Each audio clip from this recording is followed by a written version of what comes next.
भारत में कोरोना के मामलों में उतार चढ़ाव का दौर जारी है। अब एक बार फिर पिछले 3 दिनों में कोरोना मामलों में बढ़ोतरी देखी जा रही है। भारत में पिछले 24 घंटे में कोरोना के 2,685 मामले सामने आए, जबकि 33 लोगों की मौत दर्ज की गई। इस दौरान 2,158 लोग कोरोना से ठीक होकर घर पहुंचे।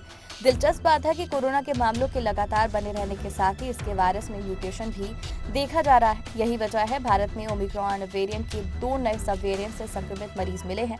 ओमिक्रॉन के नए म्यूटेंट को लेकर सबसे बड़ा सवाल यही है कि क्या ये वेरिएंट भारत के लोगों के लिए खतरा हो सकता है।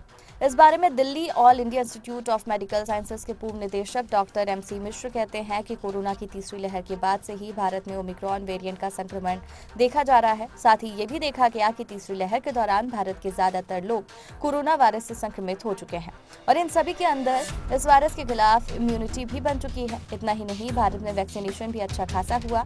ज्यादातर लोग कोरोना वैक्सीन की दोनों डोज ले चुके हैं। ऐसे में वैक्सीनेशन से पैदा हुई रोग प्रतिरोधक क्षमता भी शरीरों में मौजूद है। लिहाजा एक हद तक ये कहा जा सकता है कि वैक्सीनेटेड लोग जो कोरोना की तीसरी लहर में संक्रमित हो चुके हैं वे काफी हद तक सुरक्षित हैं। ओमिक्रॉन के नए सब वेरिएंट आने पर उनको कोरोना का संक्रमण तो हो सकता है, लेकिन उनमें गंभीर बीमारी देखने को नहीं मिलेगी। डॉक्टर मिश्र कहते हैं कि संक्रमण और कोविड वैक्सीनेशन मिलकर लोगों के अंदर हाइब्रिड या सुपर इम्यूनिटी बना चुके हैं। लिहाजा कोरोना वायरस का असर पहले ही लोगों पर कम पड़ेगा। इसके साथ ही फिलहाल भारत ही नहीं बल्कि विश्व के लगभग सभी देशों में जहां कोरोना के मामले बहुत बड़ी संख्या में आ रहे हैं, वहां ओमिक्रॉन वेरिएंट के मामले भी सामने आ रहे हैं। ये वही वेरिएंट है जो भारत में लोगों को हो चुका है। अब ऐसे में चाहे इसमें कितना भी म्यूटेशन हो, इसके नए नए सब वेरिएंट आ जाए, लेकिन एक ही परिवार के होने के चलते वे कम खतरनाक होंगे।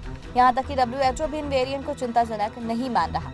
Indian council of medical research के नेशनल चेयर डॉक्टर CG पंडित डॉक्टर RR गंगाखेड़कर कहते हैं कि अभी तक भारत में कोई नया वेरिएंट रिपोर्ट नहीं हुआ है। जो सभी वेरिएंट है वो ओमिक्रॉन परिवार के ही हैं, चाहे ओमिक्रॉन का BA.1 हो, BA.2 हो, BA.4 या BA.5। इसके अलावा हाल ही में आया XC वेरिएंट भी इसी फैमिली का रिकॉम्बिनेशन है जो 1 और 2 से मिलकर बना है। भारत में ज्यादातर लोग कोरोना की तीसरी लहर में ओमिक्रॉन वेरिएंट से संक्रमित हो चुके हैं।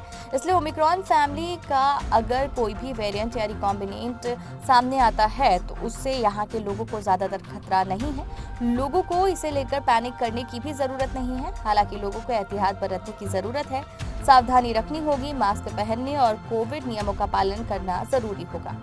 कोरोना और वैक्सीनेशन से जुड़ी जानकारी से अपडेट रहने के हमारे चैनल को सब्सक्राइब कर लीजिए।